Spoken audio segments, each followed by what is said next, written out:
One of the young men who founded the social website Reddit has died. The body of 26-year-old Aaron Swartz was found in his Brooklyn apartment yesterday. The medical examiner says he hanged himself. Swartz was facing a federal trial next month on accusations that he stole scientific journals from an MIT computer archive.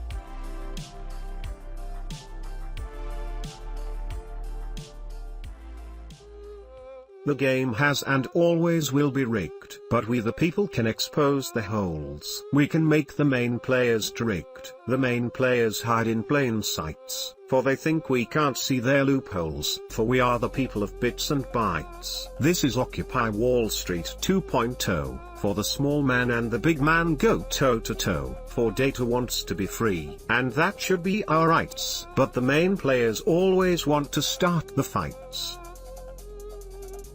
First, it's great to see Herb and your gang is so right about so much of this. I've never seen it before. And what Wall Street Bets, which is really driving this, what they've done, that's a site on Reddit. What they've done is target large short positions. Now, they have not targeted small short positions. GameStop was 148% short. They went after Best Buy this morning because that's 67% short. They're obviously, by the way, BlackBerry's not. They just happen to be a big favorite. Palantir, we don't know where they're doing. But I actually think, Herb, that they're smarter than we think. They're after the ones that are too shorted. No, short selling is not dead, but they're very smart about what to target. Wait a minute. What you just said, target. So here's my question.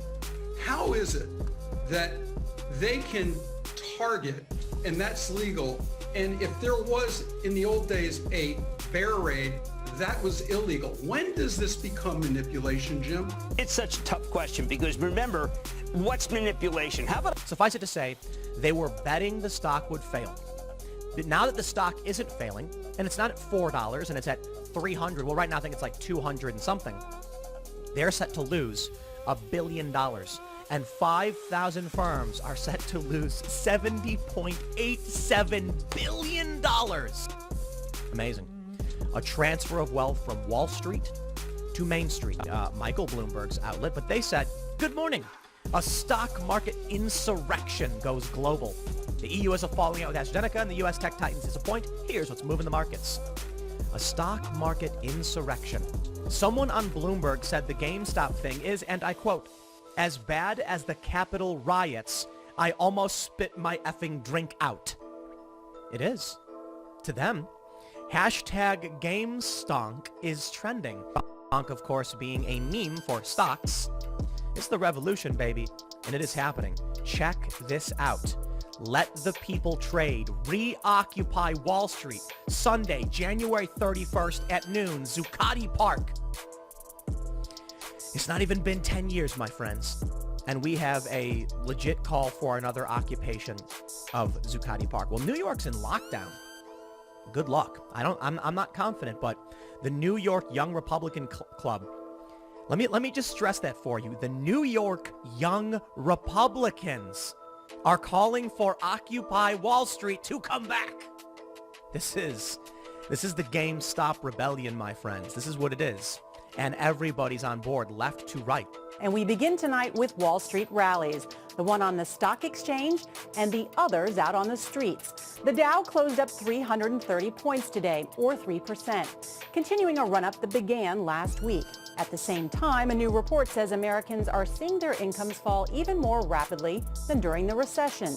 Incomes are down 6.7% since the recession ended, after falling just half that amount during the recession. Those protests against Wall Street continue to grow across the country today. Here in New York, thousands of demonstrators descended on the financial district as big labor unions joined in, and many people down there asking the question, what are the people who helped create the jobs crisis doing to help the people out of work? As you know, there are Americans who are being evicted from their homes. They can't pay the rent. Many Americans are waiting in food lines for the first time in their lives. Can you look them in the eye, Madam Speaker, and explain why you don't want to accept the president's latest stimulus offer? Well, because, thank you very much, so that to save lives, and now they will lose their jobs.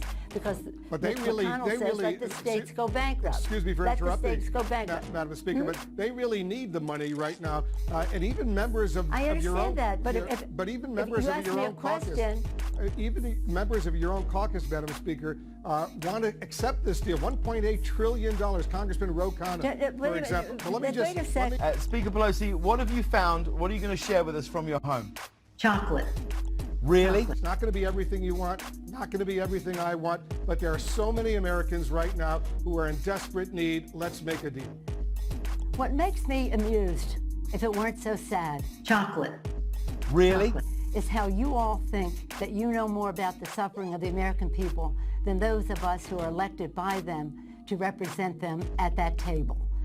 It is unfortunate that we do not have chocolate agreement. Well, or not, there is no agreement, but what the suggestions are, as if there's some authority on the subject. Please give equal weight to all of the chairmen on the committee who have written this bill. But so many of your fellow Democrats in the House, they want a deal. Case, and I wish you would respect the knowledge that goes into getting meeting the needs of the American. Thank you for your sensitivity to our constituents' needs. I am sensitive to them because I see them on the street begging for food, begging for money. Madam Speaker, thank you so much. Have you fed them? We feed them. We feed them. We'll continue this conversation down the road for sure.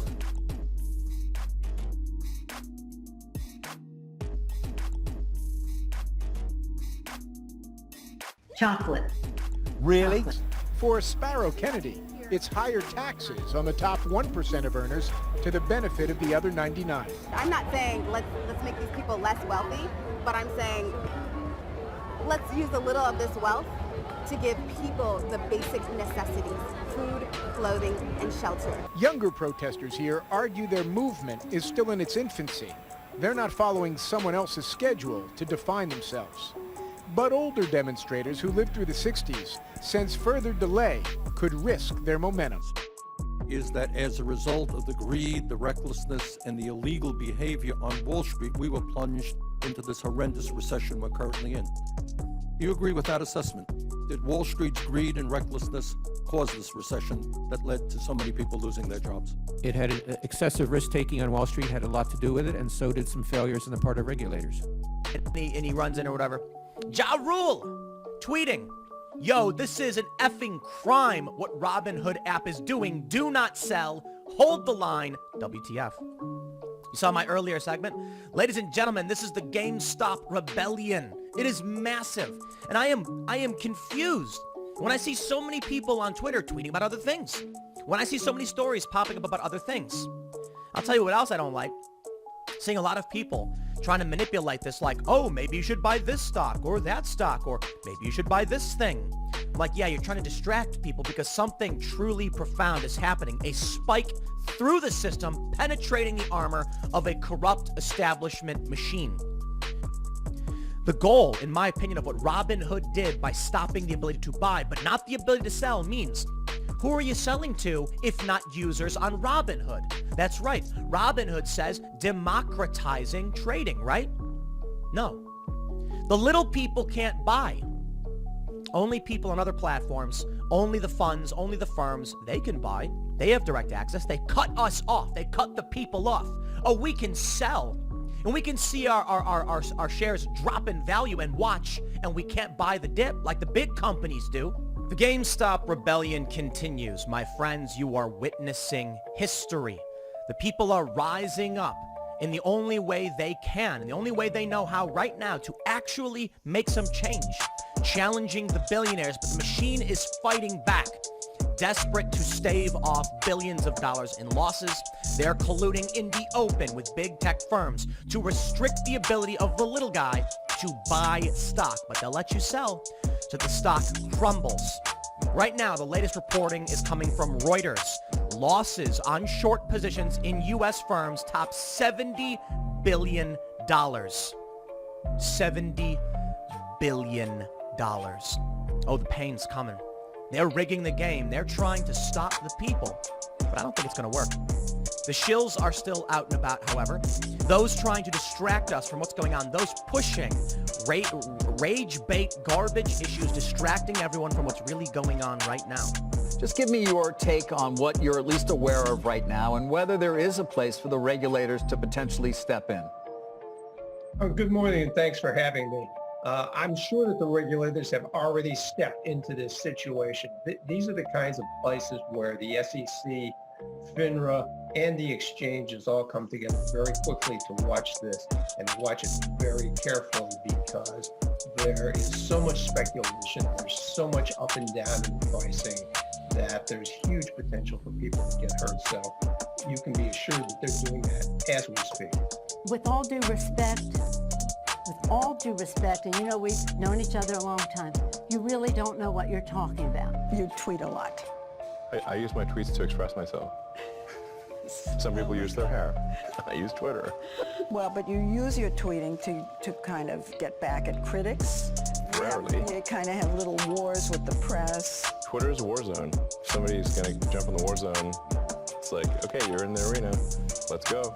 His war zone tweeting drew fire when out of the blue in August he tweeted, quote, "Am considering taking Tesla private at 420.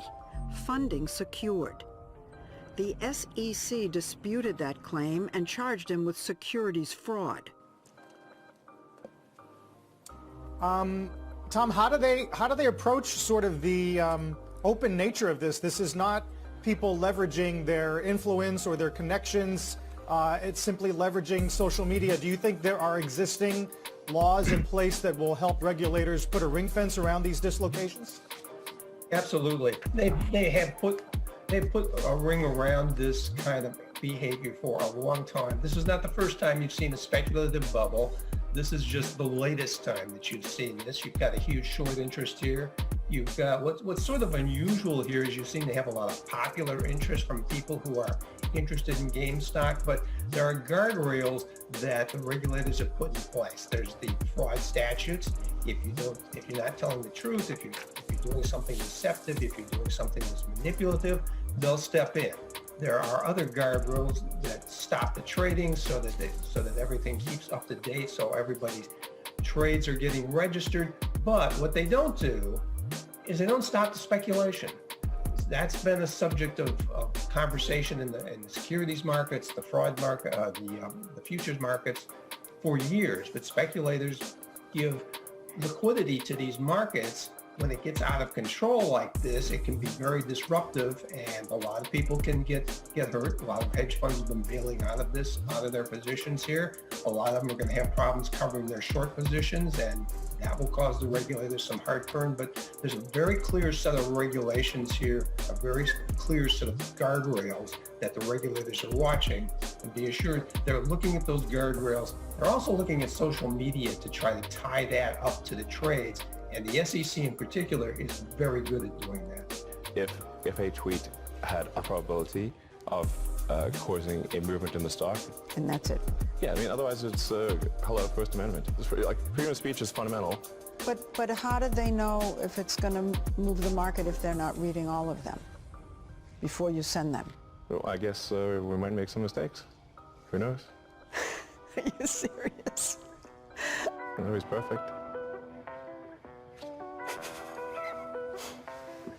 Look at you. No, I want to be clear. I do not respect the SEC. I do not respect them. But you're abiding by the settlement, aren't you? Because I respect the justice system. Wow. When do you think your colleagues on Wall Street, and I use the term colleagues, just, other strategists, other investment professionals, will acknowledge the power of this class of investor? Because to date, it seems like there's a little bit of condescension when talking about this Reddit rebellion. This is crazy. This is mob mentality. These people don't know what they're doing. They may not do the research. But the fact of the matter is, and I'm just speaking from their perspective, fact of the matter is, they've made a lot of money on GameStop and a lot of these stocks. And if you take a look at some of the other sort of stratospheric rises that we've seen in the past couple of years, whether it be a Bitcoin or a Tesla, the retail cohort had gotten these stories right from the beginning, even as Wall Street turned their nose up. Absolutely, I'd agree. I mean, first of all, the wisdom of the crowd means price is what we have to understand. I think a lot of people think their business is, oh, I can tell the stock market what to do. They cannot. The stock market is telling us the signal. And if someone who's a professional investor thinks only fundamental investors trade, that's a mistake. For the last 10 years, the average stock was held for 40 seconds. No one can tell me that a professional investor is fundamentally deciding every 40 seconds what to do. I think the majority of markets is based on expectations of the future. The retail investor is having a huge impact. Of course, it's going to create, I think, inefficiencies, but those can be exploited by other investors. So I think people just have to understand this is a wake-up call. It's a bitter pill to swallow, but I think overall it's a very good force. But you're absolutely right. Bitcoin is a great example of non-professional investors discovering a market. It's now proven to be pretty valid.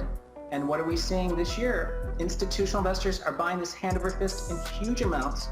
They could have bought the entire supply of Bitcoin, in 2016 for 1/100th the price. Well, I know all about it, but my problems with not just Bitcoin, but with the current crop of cryptocurrencies is really more to do with the fact that the world governments are not going to allow this to have traction at any level because, and again, I always go back to this quote by the Rothschild family way back in the day that give me control of the nation's money supply and I don't need to write the laws. And there's no way that they're going to allow us after all these years of clamping down on Switzerland, they say, okay, yeah, let's have an anonymous global currency, just give up control of the money supply. It's outrageous to think that they will allow this to take hold. That's my biggest issue. Well, there's two things. See, Bitcoin itself is not a scam, I don't think. What's happening is there are scams around it being perpetuated because by its very nature, it's a dark market. You can't see what's going on behind the scenes. And, people dive into that and use it to rip others off. So it's not that Bitcoin's a scam, but its nature allows scams to occur. And that's what's been going on.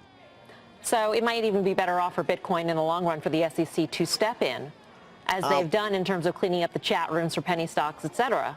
Right, but I don't think that's what's going to happen because besides the scam, there's problems with the central banks don't want it because they need to control the money supply. They spent all this time trying to stop money laundering. So why now allow something that's an anonymous currency that lends itself to make money laundering very easy and hard to track down? There's no way that it's in their best interest to do that. I don't believe there's any shot in the world they'll let that happen. That's my opinion. So you think governments are going to step in and squash it? Well, they already have, and it will get far more aggressive. And also, we don't even know how bad it is yet. There's investigations that have been announced and are underway. And as they say, the wheels of justice grind slowly, but they do grind forward. And I am extremely confident that you'll see that when the truth comes out of what happened over the last couple of years, you're going to see massive fraud, manipulation. There's issues with Tether, which is linked to Bitcoin. So there's huge problems, I believe, regulatory-wise, and you're seeing the tip of the iceberg right now. Just look at it logically. The governments have spent so much money and resources trying to stop money laundering. Why on earth would they say, let's just give up control of the money supply. Let's just let anyone have anonymous. There's no way. It defies logic. And also, there's the technical issues, like it's a massive waste of energy. It's an inefficient for the merchants to do. It's very expensive and slow. So it makes no sense. There's no good reason why this should exist other than pure speculation where I get more people involved so we can make money on the early investors. I don't see any reason for it.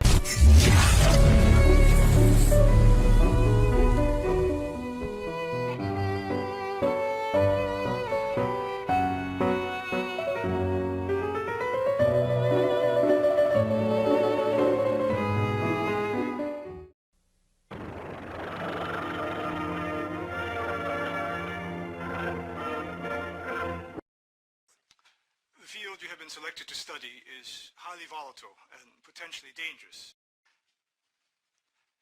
But over the next few minutes, we will demonstrate the elaborate safety measures that have been put in place to ensure that the hell... Hey, what is that? What's going on? Oh God, it's 15! The hell? Don't let them near each other. When did you set the shift? -20. How long? 9 minutes, but we're still learning. Why is that still running? You told me to keep the camera running. Turn it up. Turn it up! My opinion that you do not really understand the concept of banking. All the banks are broke. Bank Santander, Deutsche Bank, Royal Bank of Scotland, they're all broke. And why are they broke? It isn't an act of God. They're broke because we have a system called fractional reserve banking, which means that banks can lend money that they don't actually have. It's a criminal scandal and it's been going on for too long. And most of the problem starts in politics and central banks, which are part of the same political system. We have counterfeiting, sometimes called quantitative easing, the artificial printing of money, which if any ordinary person did, they'd go to prison for a very long time. And yet governments and central banks do it all the time. The sheer effrontery of this is quite astonishing. It's central banks that manipulate interest rates, Commissioner. So when banks go broke through their own incompetence and chicanery, the taxpayer picks up the tab. It's theft from the taxpayer. Greetings, fellow citizens of nations from around the world. We are anonymous. Since 2011, anons everywhere have been targeting private central banking systems in the fight against capitalism, backed by continued efforts of Operation Icarus campaigns today. Under capitalism, the more money you have, the easier it is to make money, and the less money you have, the harder. Too much capitalism does not mean too many capitalists, but too few. In a capitalist society, war and peace are nothing more than business, where the payment of the worker is determined by their value. The root cause of poverty in the world today is capitalism. Capitalism is the belief that the work of man will benefit everyone, while capitalism is an incentive to generate prosperity. It is a system for determining objective value. Capitalism is a symptom motivated by profit, and this means that capitalism means that very few people do well and the rest of the people serve the few. Famous words by Winston Churchill say, "The inherent vice of capitalism is the unequal sharing of blessings. The inherent virtue of socialism is the equal sharing of miseries." There are better ways of living than as a capitalist. We will create a new model that makes the old model obsolete.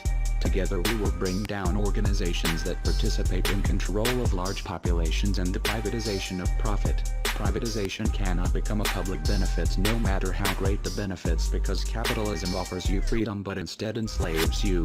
Capitalism means that costs and risks are socialized to the maximum extent allowed possible, while profit is privatized. Powerful words by Dr. Martin Luther King Jr. say, "The fact is that capitalism was built on the exploitation and suffering of black slaves and continues to thrive on the exploitation of the poor, both black and white, here and abroad, and that capitalism does not permit an even flow of economic resources. With this system, a small privileged few are rich beyond conscience, and almost all others are doomed to be poor at some level. That's the way the system works, and since we know that the system will not change the rules, we are going to have to change the system." We have all witnessed the United States uprising with Occupy Wall Street venting their frustration with politicians, banks, and corporations. Anonymous calls upon anti-capitalism and pro-civil liberties activists everywhere for freedom of capitalism, monarchy, change, revolution. You are anonymous. It is too late to expect. It's corruption, plain and simple. I'm not going to point the finger at anybody. I'm going to say, yo, socialist bros, you hate these big wig Wall Street guys, right? All right, wait right there. Yo, right-wing dudes, capitalists, you hate the rigged economics. Okay, we're all in agreement. I don't care what you call it. It's corruption, manipulation. And it was, for a while, we were seeing some unity. Seems like the corporate shills are out. But check it out. Dave says it's very clear that Robinhood app and hedge funds like Citadel are saying we'll take our chances with class action lawsuits and white-collar crimes and paying people off to stay out of prison rather than their firms going bankrupt. That's it. It's very exciting. And what's exciting is that it seems like for the first time in my life that I can remember, people are standing up to the government, standing up to the federal bank in a giant way. Huge. I've never seen this before.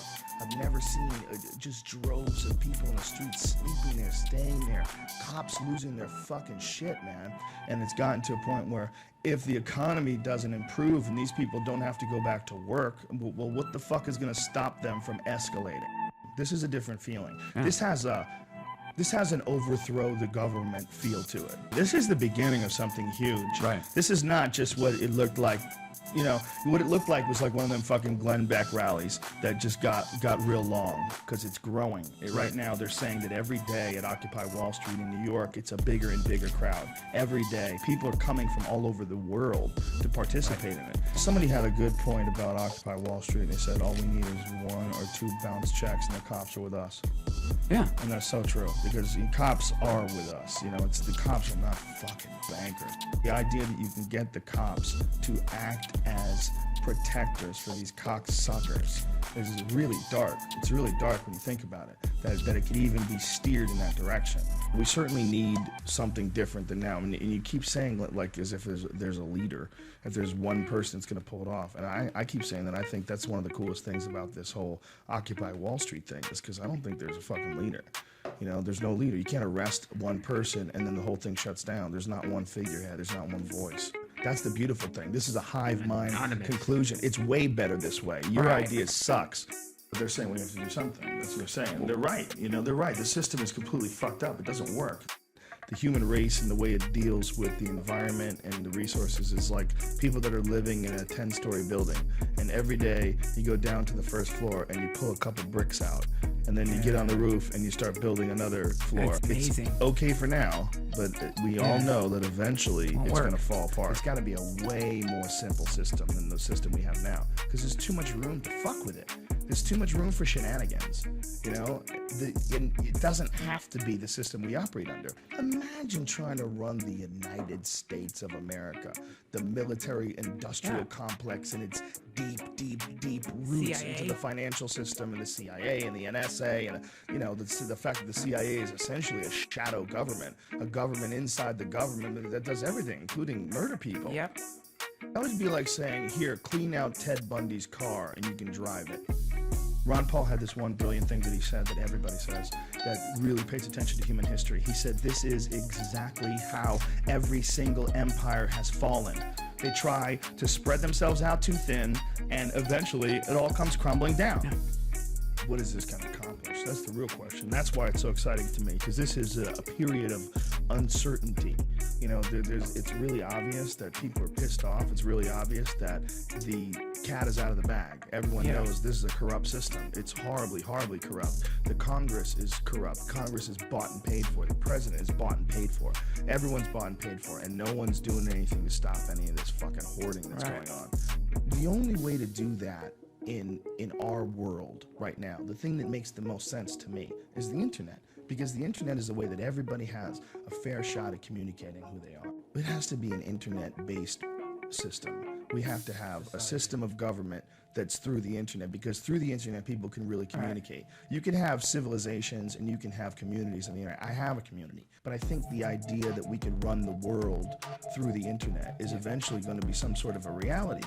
We are eventually becoming a global society. The connectivity that we all enjoy right now because of the internet lets people realize that communities, like my message board, I have a massive message board, and this community is a message board of really cool people from everywhere, man. I have people from fucking Saudi Arabia. I have people from foreign countries. I have Asian countries. I have people from Canada, a lot of fucking people from Canada, people from Switzerland and Sweden, all over the fucking world. And it leads me to believe that this idea that a fucking line in the dirt can dictate where you're from. No. It should be like-minded people. It should be cool people, like-minded people. Find them. And if you find a spot, oh, it's across the dirt line, it's no good anymore. Yeah, but it's awesome. Whether it's fucking Costa Rica or where the fuck it is. If you find a place that you think that you could live a safer, healthier, friendlier life than what you're here right in the center of the shitstorm, what's gonna happen? So this is what we all see. We all see Occupy Wall Street. We all see people freaking out. We all see how many people are like us all across the country. I mean, what is this? This is just a conversation between friends. How many friends are sitting around smoking a joint, you know, drinking a couple of beers, having the same fucking conversation, spitting at each other in a bar somewhere, going, these motherfuckers, what's gonna happen? Where's this go? We are literally being sucked dry by financial vampires. It's like there's a vampire colony that's preying on our people, but the way they're doing it, instead of sucking blood out, they're sucking money out. The world that we're living in is a very strange world, and I don't know what happens when it all falls apart. We are here to protect you, all of you. Imagine the current world war as a game of chess. If you are on our team, you are a piece in the white setting. This is not your average white side. We have no king, and no pawns, and many more than the standard number of other pieces.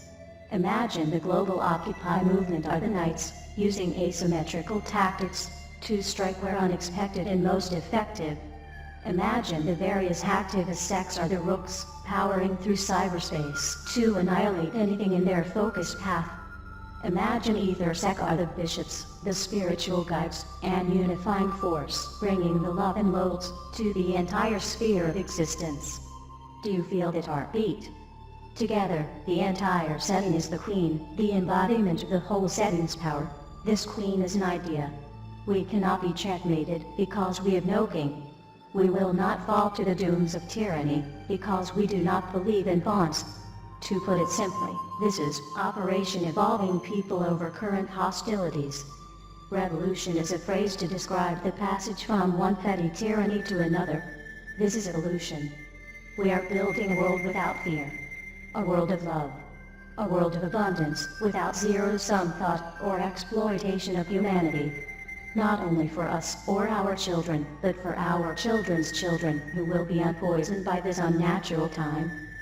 We are anonymous. We do not forgive. We do not forget. We are here. These are our provocations. These are our agents. Occupy Earth 2012. Expect us.